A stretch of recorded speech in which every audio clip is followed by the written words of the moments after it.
Hello दोस्तों। आज के दौर में अमीर किसको नहीं होना, पर अमीर बनने के लिए करना क्या होगा। कुछ लोग मानते हैं कि अमीर वही बन सकता है जिनके पास अच्छा नसीब हो, पर यह सही नहीं है। कोई भी आदमी जुए में जीत के अमीर नहीं बन सकता। दोस्तों, मैं आज आपको एक ऐसी ही बुक है जिसमें अमीर बनने के लिए क्या करना है उसके बारे में बताया गया है। इस बुक में बताया गया है कि कैसे आप अपने पैसे को गुलाम बना सकते हो और उनसे ही काम करवा के ज़्यादा पैसा बढ़ा सकते हो। तो लेट्स बिगिन। बेबीलोन में एक अरकत नाम का अमीर आदमी हुआ करता था। इनफैक्ट वो उस शहर का सबसे अमीर आदमी था। अरकत को एक दिन उसके बचपन के दोस्त मिले।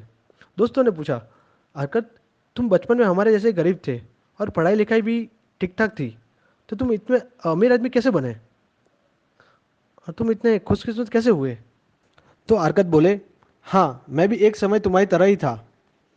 मैं जितना भी कमाता था उतना सारा खर्च हो जाता था। मैं एक नकल विस्क बनाने का काम करता था।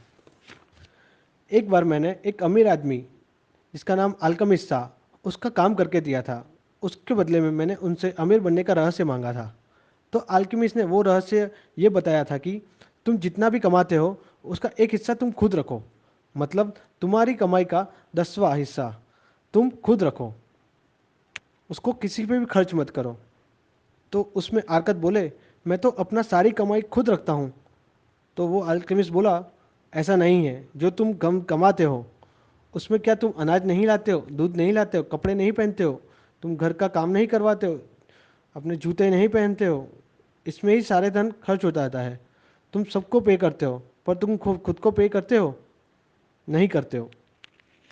तुम अपने कमाए हुए पैसों का सिर्फ 10% हिस्सा खुद रखो, किसी को मत दो।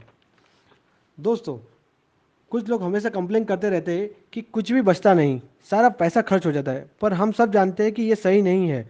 हमसे भी कम पैसा कमाने वाले अपना घर अच्छी तरह से चलाते हैं। एक गरीब आदमी भी अपनी और अपने परिवार की ज़रूरत सब कुछ पूरा कर देता है। हमारी जो स्पेंडिंग और बचत है वो पार्किंसन की लो पे काम करती है। मतलब जो आदमी 10,000 रुपये कमाता है वो अपने खर्चे सारे उस हिसाब से ही एडजस्ट कर देता है, और जो 1 लाख कमाते हैं वो भी अपने खर्चे 1 लाख तक बढ़ा देता है। इसका मतलब ये है कि अगर तुम मान लोगे कि तुम्हारी कमाई का सिर्फ 90% हिस्सा ही आपके पास आ रहा है, तो आपके खर्चे भी उस हिसाब से ही एडजस्ट हो जाएंगे। तो आते हैं स्टोरी पे। तो अल्केमिस्ट बोले, जो तुम धन बचाओगे वो तुम्हारा गुलाम होगा, जो जो तुम्हें और धन कमा के देगा, और उससे मिला हुआ धन तुम्हें और धन कमा के देगा। तुम्हारी पहली बचत एक बीज की तरह होगी जो आगे जाके बहुत बड़ा पेड़ का रूप लेगी। अरकत ने अपना 10वां हिस्सा बचाना शुरू कर दिया। पूरे 1 साल के बाद अल्केमिस्ट फिर आए और आरकत से पूछा कि तुमने अपनी सेविंग का क्या किया। तो आरकत बोले, मैंने उसे अपने दोस्त को दे दिया जो ईंट बनाने का काम करता है। वो समुद्री रास्तों से दूर देशों में जाके हीरे जवाहरात सस्ते दामों में लेगा, और हम यहाँ लाके उसको बेच देंगे दुगने दामों में। जो भी प्रॉफिट होगा हम शेयर कर लेंगे। यह सुनकर अल्केमिस्ट बोले, हर बेवकूफ़ अपनी गलती से ही सीखता है। अब तुम मुझे ये बताओ, अगर तुम बीमार होते हो तो किसके पास जाते हो, डॉक्टर के पास या हलवाई के पास। क्या तुम ब्रेड वालों से अपना भविष्य पूछते हो? नहीं ना। अगर तुम्हारे में अक्ल होगी तो तुम उसको उपयोग करोगे और जाओगे ज्योतिष के पास। क्यों हरकत, अपने पैसे ज्वेलरी खरीदने के लिए ईंटें बनाने वाले को क्यों दिए? अगर तुम्हें ज्वेलरी खरीदनी ही तो तुम किसी जौहरी के पास जाओ। कोई बात नहीं, तुम अभी वापस बचत करो और वापस इन्वेस्ट करो। हमेशा याद रखो, तुम्हें किसी भी विषय में सलाह लेनी है तो तुम उसके एक्सपर्ट से ही लो। और अल्केमिस्ट की ये बात सही भी पड़ती है।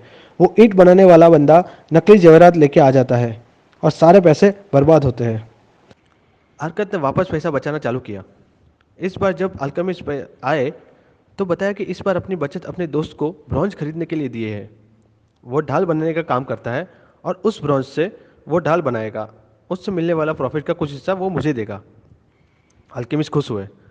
उन्होंने पूछा, तुम उन पैसों का क्या करते हो? तो हरकत बोले, मैं उन पैसों से अच्छे अच्छे कपड़े लेता हूँ, अच्छा अच्छा खाना खाता हूँ।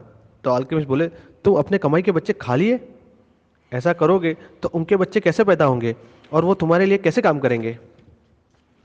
तुम अपनी कमाई का पेड़ बढ़ने से पहले ही काट रहे हो। हरकत, अगर तुम्हें बड़ा अमीर होना है तो अपनी सेविंग की कमाई के वापस इन्वेस्ट करो, ताकि कमाई के बच्चे और उनके बच्चे और उनके बच्चे तुम्हारे लिए कमाए। तुम तब तक फालतू खर्चा मत करो जब तक तुम्हारा कमाई का पेट बड़ा नहीं हो जाता। एक टाइम आएगा तुम उसके फल से ही आलीशान जिंदगी गुजार सकोगे। कुछ सालों के बाद अल्केमिस्ट फिर आता है और आर्कत से ये पूछता है, क्या तुम वह दौलत मिल चुकी है जिसका तुमने सपना देखा था?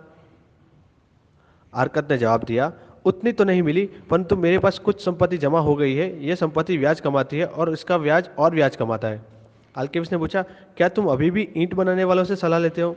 आर्कत बोला, ईंटों के बारे में वो अच्छी सलाह देते हैं।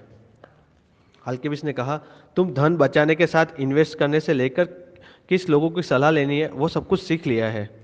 मेरी तरफ देखो, मैं बूढ़ा हो गया हूँ, मेरे बच्चे मेरी जायदाद संभालने के लायक नहीं है। तुम मेरे साथ मेरी जायदाद संभाल लो, मैं तुम्हें अपना पार्टनर बना लूंगा। आर्कत ने अल्केमिस्ट की जायदाद संभाली। आर्कत ने सीखी हुई बातों से थोड़े ही समय में जायदाद बहुत बढ़ा ली। परिणाम ये हुआ कि आर्कत के पास बहुत पैसा आ गया। अल्केमिस्ट ने भी अपनी वसीयत के हिसाब से जायदाद का कुछ हिस्सा आर्कत को दे दिया। अब आर्कत ने मेहनत करके उस समय का सबसे दौलत आदमी बन गया। दोस्तों, हम इस कहानी से पता चलता है कि सबसे पहले खुद को पे करना चाहिए। अपने कमाई का एक हिस्सा खुद रखिए। अपने बचाए हुए पैसों का निवेश बहुत सावधानी से करें। बहुत ही ज़्यादा मुनाफे करने के चक्कर में बेवकूफ़ न बने। बुद्धिमानों से सलाह लें, ना कि ईंट बनाने वालों से, जो आर्कत ने गलती की थी। अब अपनी सेविंग को अपने लिए काम करवाना सीखें। इसे अपना गुलाम बनाइए और इसकी संतान पैदा करें और उससे भी अपना काम करवाइए जो उसकी संतान पैदा करे। दोस्तों, ये सब बातें मैंने the richest man of the Babylon George Clason book से बताई है। इस बुक में फाइनेंस के लिए ऐसी कई सारी बातें कही है। मेरा मानना है कि आप भी ये बुक पढ़ें और समझें। अगर ये बातें आपको पसंद आई है और आप मुझे आगे भी सुनना चाहते हो तो प्लीज़ वीडियो को सब्सक्राइब करें। अगर पसंद आया है तो लाइक करें। And finally, you are awesome audience. Thanks for watching.